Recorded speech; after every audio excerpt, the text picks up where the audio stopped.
আমাকে লাঠি দিয়ে মারছেন। বাবা, আমাকে তুমি কেন মারছো? আমি কি করেছি? তুই জানিস না তুই কি করেছিস? আমাকে না বললে আমি জানবো কি করে?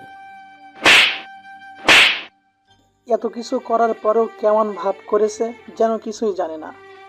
বাবা, আমি সত্যি বলছি, আমি কিছু জানি না। দয়া করে আমাকে আর মেরো না। আমার খুব কষ্ট হচ্ছে। তুই যা করেছিস তার কাছে এই কষ্ট কিছুই না। বাবা, বিশ্বাস করো, আমি কিছু করিনি। বিশ্বাস আর তোকে? কখনোই না।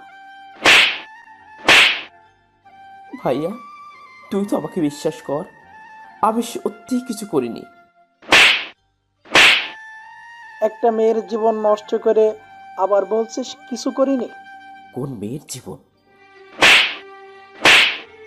মেয়েটার জীবন নষ্ট করে এখন এমন ভাব করছিস যাতে কিছুই জানিস না। ভাইয়া, আমি সত্যি বলছি, আমি কিছু জানি না। চুপ! তোর ওই মুখ দিয়ে আর একটা কথাও বলবি না, না হলে তোর ওই মুখ আমি ভেঙে ফেলবো। বাবা, আমার মুখের দুই পাশে হাত দিয়ে চাপ দিয়ে আ বাবা, লাগছে। ব্যথার কারণে মুখ দিয়ে কথা বের হচ্ছে না। লাগুক, আরো বেশি করে লাগুক। আরো জোরে চাপ দিয়ে।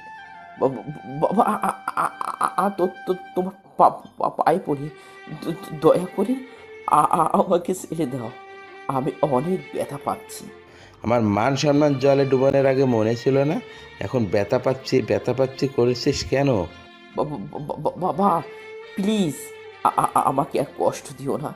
সত্যি, আমি অনেক ব্যথা পাচ্ছি। কষ্ট কি দেখলি? এই তো মাত্র শুরু। আমার মান সম্মান আর ওই মেয়েটার জীবন নষ্ট করার আগে যখন তোর কষ্ট হয় নেই, তাহলে এখন কেন কষ্ট হবে না? কথাটা শেষ করে বাবা আর ভাইয়া আমাকে আরো বেশি করে লাঠি দিয়ে মারতে লাগলো। আমার চিৎকার শুনে মা ঘর থেকে বেরিয়ে আসলো। মা, তুমি বাবাকে একটু বলো না, যাতে আমাকে না মারে। বাবার মার আমি সহ্য করতে পারছি না। মুখ দিয়ে রক্ত বের হতে শুরু করে দিয়েছে।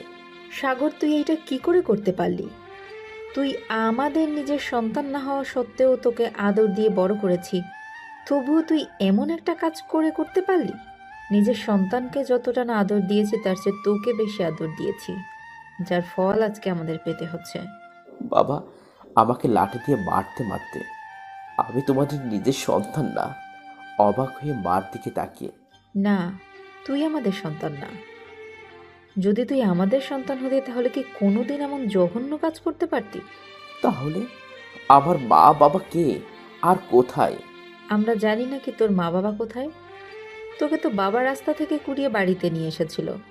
তাহলে ছোটবেলায় তুমি যখন বলতে আমাকে কুড়িয়ে পেয়েছিলে, সেই কথা সত্য ছিল? সত্য না হলে কি বলতাম নাকি? বাবা আর ভাইয়া আমাকে কথাগুলো একদিক দিয়ে বলেছে, আরেক দিক দিয়ে মেরেই চলেছে। তোমাকে আমি আগেই বলেছিলাম এই ছেলেকে বাড়িতে রাখার দরকার নেই। এই ছেলে একদিন তোমার মান সম্মান ডুবিয়ে ছাড়বে। দেখলে তো আমার কথা মিলে গেল। ওকে এই বাড়িতে এনে ভুল যখন আমি করেছি, তখন এর শাস্তি ওকে আমিই দিব। বাবা বাবা, ভাইয়াকে আর মেরো না।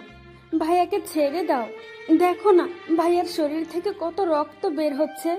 ঘরের থেকে আমার ছোট বোন নিধি দৌড়ে আমার সামনে এসে একটা কথা বলে রাখি, বাবার ভাইয়া আমাকে বাড়ির সামনের রাস্তায় মারছে, যার কারণেই অনেকেই দাঁড়িয়ে দাঁড়িয়ে আমার মার খাওয়া দেখছে।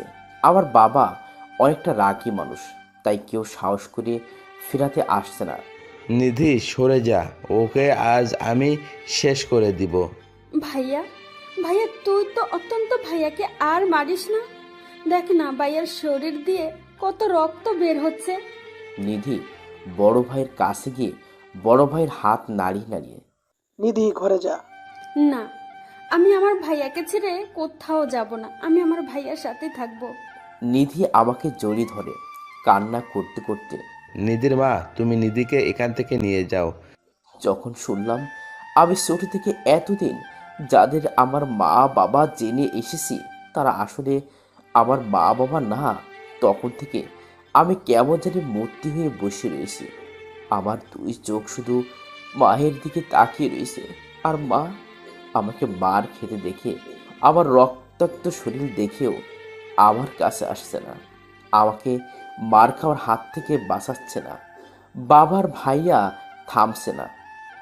নিধি এখনো আমাকে জড়ি ধরে আছে, আমাকে ছাড়ার কোনো নামই নেই।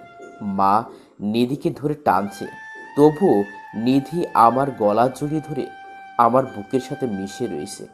নিধি আমাকে জড়ি ধরে আসে দেখেও বাবা আর ভাইয়া আমাকে মারা বন্ধ করেনি, তবুও আমাকে মেরে চলেছে। হঠাৎ করে নিধি আ করে জোরে চিৎকার করে উঠল।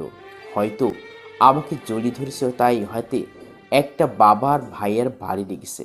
নিধি বাড়ি থেকে ভ্যাও ভ্যাও করে কান্না করতে শুরু করে দিল। বাড়ি লাগার সাথে সাথে নিধি আমাকে ছেড়ে দেয়, আর মা নিধিকে নিয়ে কিছুটা দূরে চলে যায়।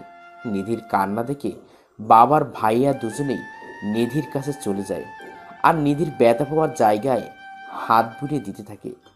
কিছু সময় পর বাবা নিধির চোখে জল দেখে আমার দিকে আরো রাগী দৃষ্টিতে তাকিয়ে বলতে লাগলো, তোর জন্য আমার 7 বছরের নিষ্পাপ মেয়েটা ব্যথা পেয়েছে। তোর জন্য আমার আদরের বোনটা ব্যথা পেয়েছে, তোকে আমি ছাড়বো না। আমি তখনও মূর্তির মতো বসেছিলাম। শরীর দিয়ে আমার অবিরাম রক্ত বের হচ্ছিল, তবুও আমার কোনো